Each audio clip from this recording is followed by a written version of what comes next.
Hello, everyone, and welcome to the February 27th developers call for Project Jupyter IPython. We are following an agenda on Dropbox paper, which is linked into the chat, and we will go ahead and get started with updates on or talk about Notebook. And Thomas, I believe you can go ahead and get started.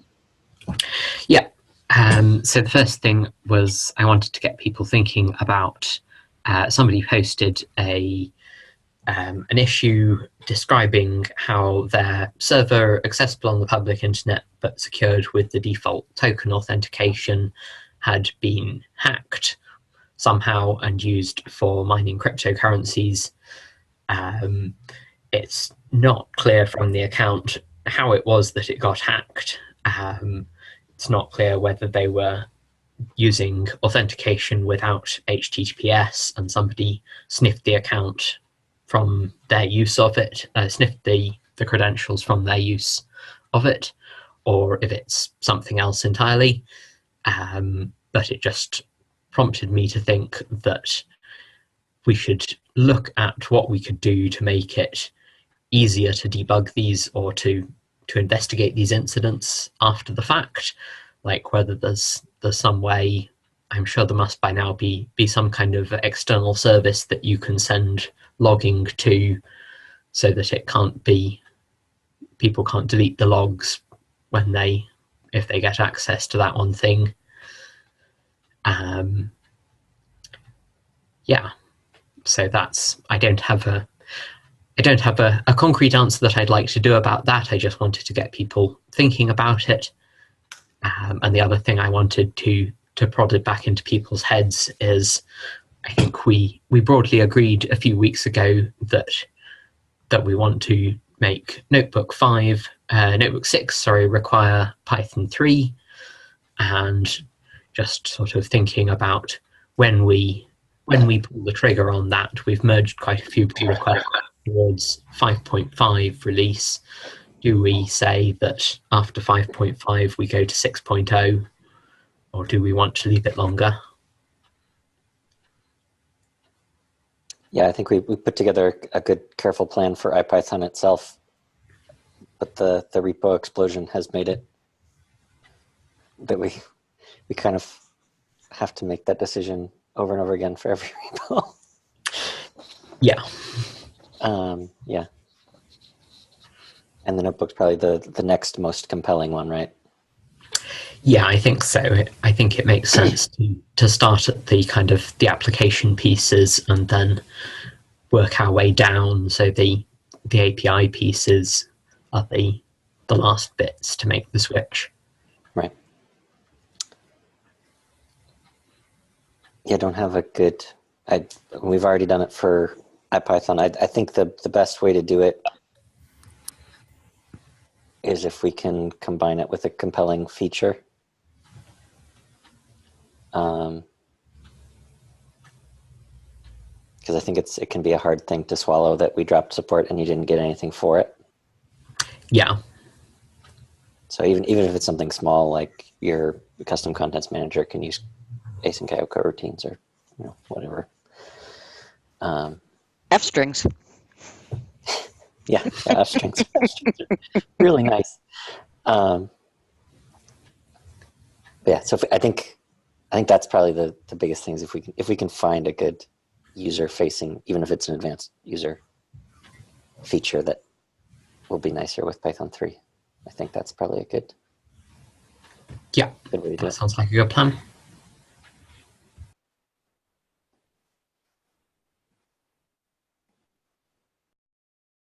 So any further discussion on that, or should we move on to Jupyter Lab? No. Okay. Steve, are those your notes on Jupyter Lab? Yes. Go ahead.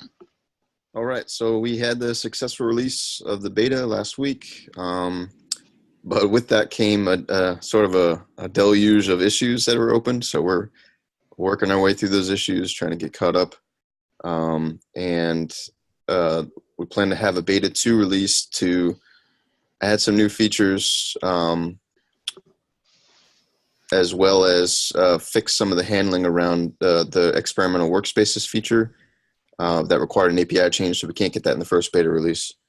So I think some of the open issues that are marked beta 2 right now will probably move to beta 3 to get some incremental features out, and we'll go from there. Okay, and then I did see Jason join the call. Jason, I'm not sure if you have any updates. Things have been fairly quiet on IPyWidgets because of the massive amount of redirection of effort for Jupyter Lab. But I plan on releasing an IPyWidgets release this next week, incorporating a lot of the changes from the widgets workshop that happened in Paris. Nice. Okay. And do you want to talk about NB Convert? Speaking of widgets, actually, one of the recent PRs on NBConvert is trying to embed widget state in the notebook metadata itself. I feel like I remember this being a solution to the problem of having notebook state in exports at some point in the past, and then we got rid of that in favor of trying to use a CDN type solution. I don't remember the full history though, and I was wondering if those who did, if you could enlighten me and possibly weigh in on that PR. Sure. Can you flag? I might be CC'd already on this PR. Can you send that up to me again to put at the top of my queue? Okay, I'll do that. Essentially, a long time ago, we automatically stored all widget state in the notebook, but it made the notebooks extremely heavy. And so we took that out by default, and we added a menu option to explicitly store the notebook state. When we did it, it became rather confusing how different menu options affected the notebook state. Essentially, it's a state machine, but the state machine is not very clear about what's in memory and what goes in the notebook. And there's been a PR on IPyWidgets to try to simplify that quite a bit. Sorry, not a PR, it's a issue discussion about a better design, but there's not been any code written towards that simplification. Okay. And specifically, the concern was not just that the notebooks were very heavy, but they were very awkward for version control because there were these big blobs with randomly generated IDs and things in them. Yes, that makes sense. Just to further clarify, in this context, it is for the running notebooks with the execute preprocessor in specific that doesn't have any notebook or any widget embedding right now. So that's a good question of how to do that. Is the PR then to add that? It's to add it. It's to add some amount of that functionality, but because I don't know what pieces are the ones that we want and which ones are the ones that led to all the problems before. Got it. Okay. It would help to get back there. So there is a Python function that gets all the state that you need to embed. So if you have access to that kernel, then you can, inside that kernel, retrieve all the state that you need to embed. And then presumably you can do whatever you need to do with it, like put it in the notebook in a place that it makes sense. Okay. That makes sense. Okay, we can carry on the PR. That sounds good. Great. Right. Thanks, Em. Sure. Thank you. That's pretty much it for today. Okay, great. So we'll move on to updates on services.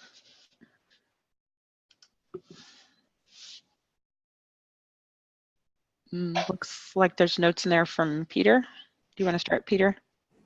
I was just going to say Graham Dumpleton submitted a handful of PRs to improve how secure, compatible, however you want to look at it, the Docker stacks images are with OpenShift and other containerization services. And all credit goes to Min and Graham for reviewing and going through those. So I'll call that out.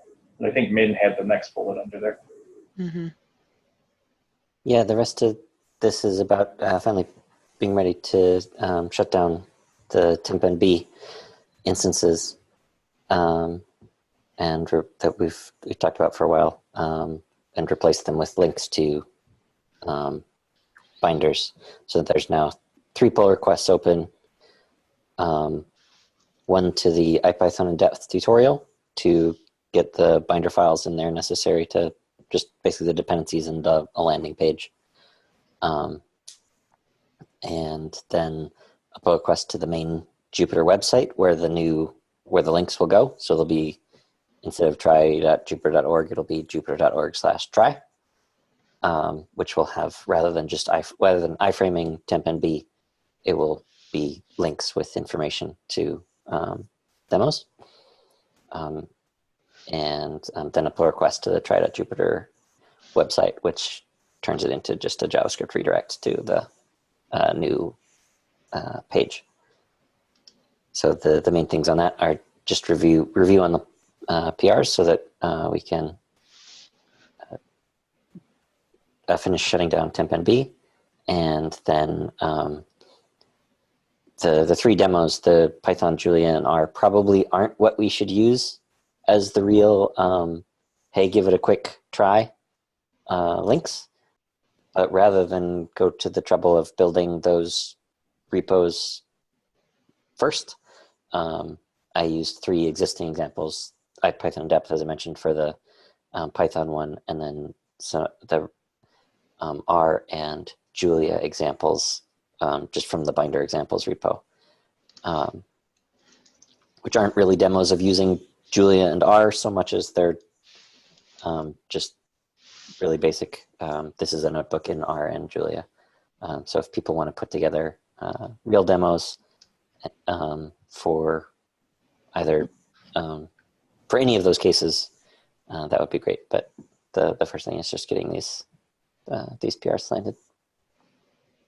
They look good, Min, too. And I had a chance to talk with one of the Julia guys at Hack Illinois, so I can go back and ask him if he's got a notebook that he'd want us to profile Julia with.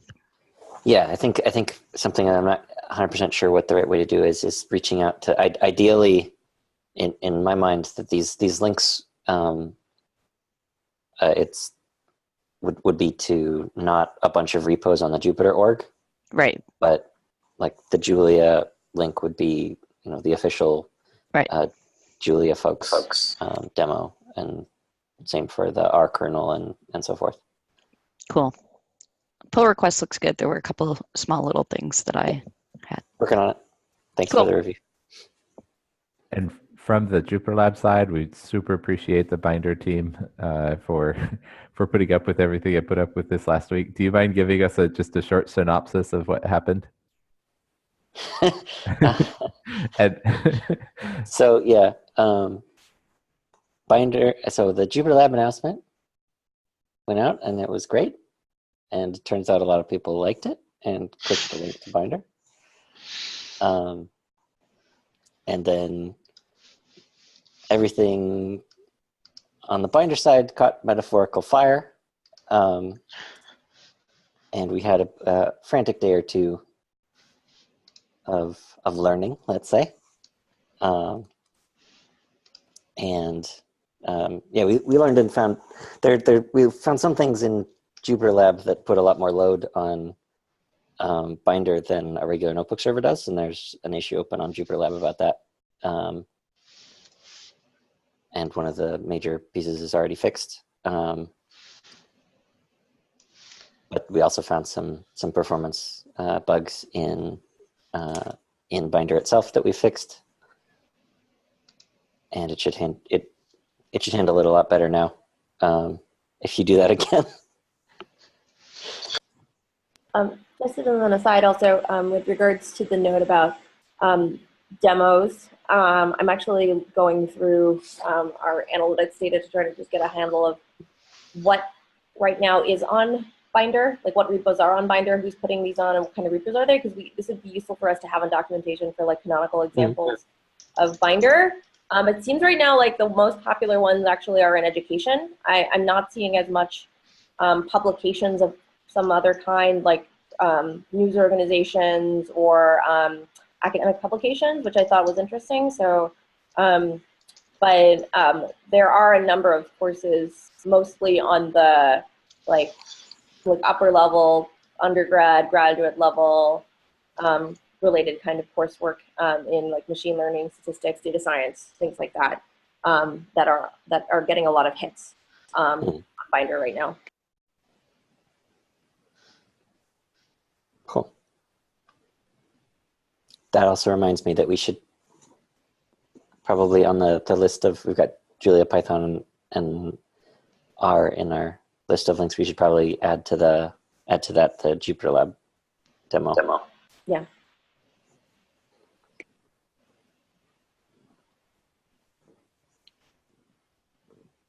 Okay. Anything else on services or Jupyter Hub before we move on?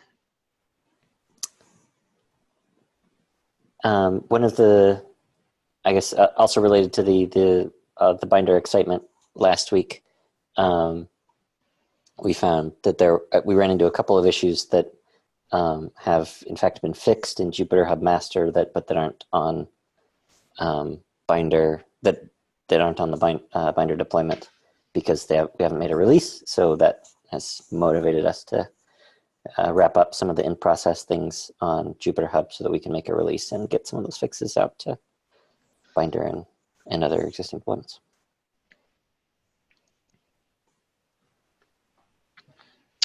Okay, so now we'll move on to anything else that wasn't covered during the rest of the agenda. So anything that you want to share with the community or with the other developers on the call. It looks like there's some notes in there, starting with Peter. I'm sorry, in which section? Oh, under other projects miscellaneous, right? Oh, above yes. The event. That's okay.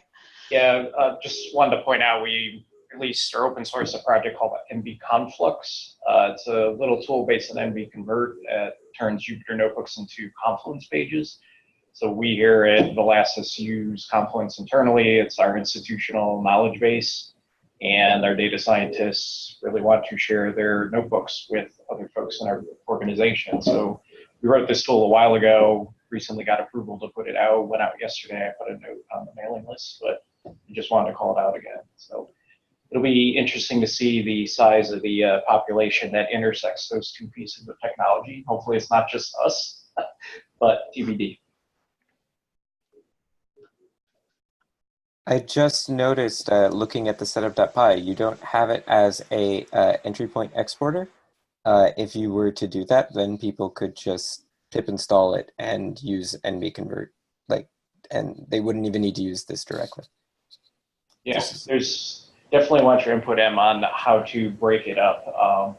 I think it's sort of a monolith at the moment. It's like one giant exporter, and we can definitely make it more reusable. So for sure, if you've got ideas on that, issues, PRs, let's talk about it. I'm all about it. Sure, ping me, and I'm happy to talk about it. Cool, thanks. Thomas, looks like you have some notes in there also.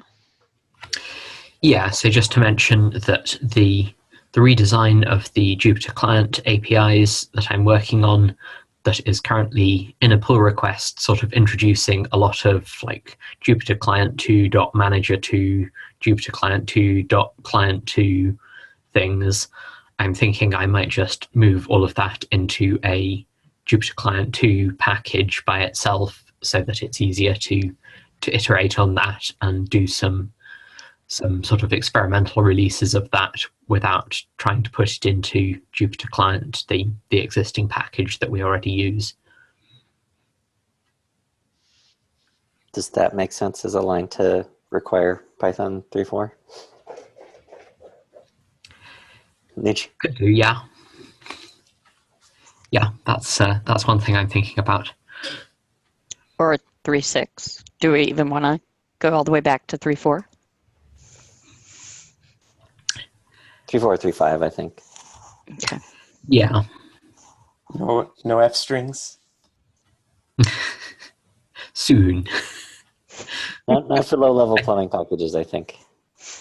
I think we generally aim to support either the Python releases that are still in active support, Right. or like the last two releases. So that at the moment that would be 3.5 and 3.6. Cool. I say 3.5. Sounds lovely. But whatever. Another day.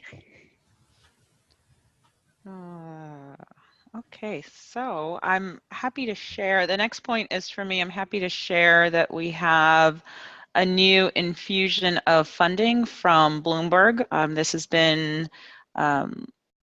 processed through NumFocus. So Bloomberg is now a platinum corporate sponsor.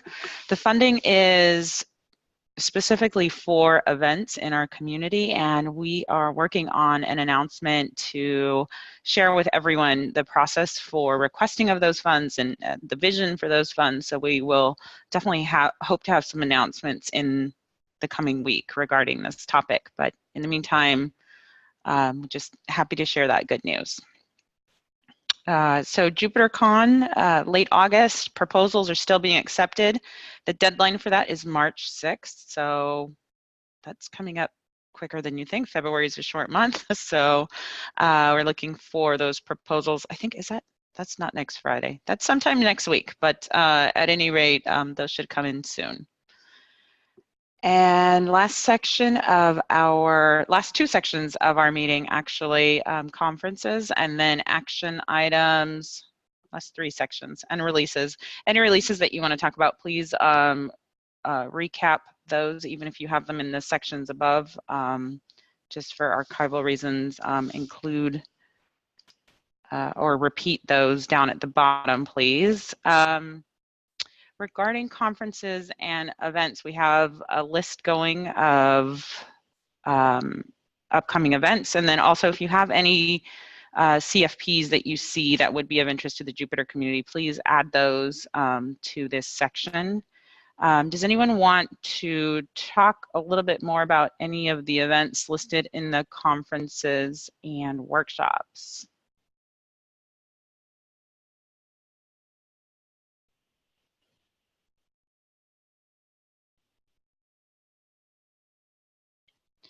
Doesn't sound like it. But Carol, I'm going to call on you anyway to talk a little bit and share with the community about Hack Illinois. I think that. Yeah, first, let me pass along to the team. There was huge numbers of students, mentors, sponsors that said thank you for the ongoing work in the whole Jupyter ecosystem. In particular, a lot of people came up and said they really liked what's happening with Jupyter Lab.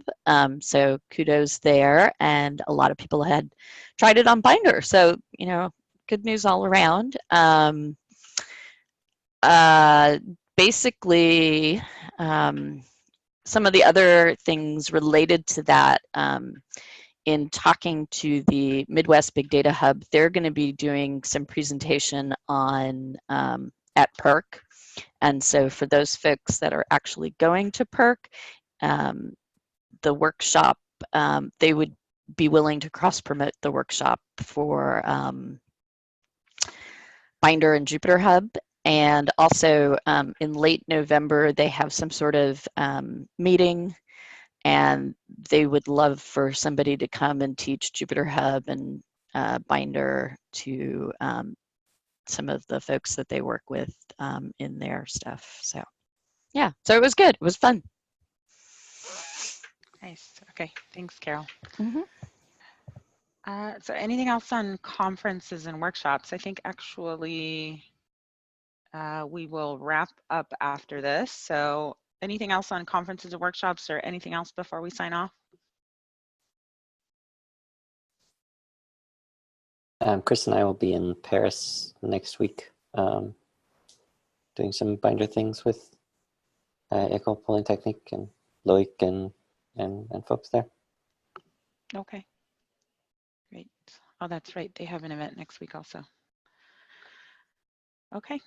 All right. I think with that, we will go ahead and sign off. Thank you, everybody.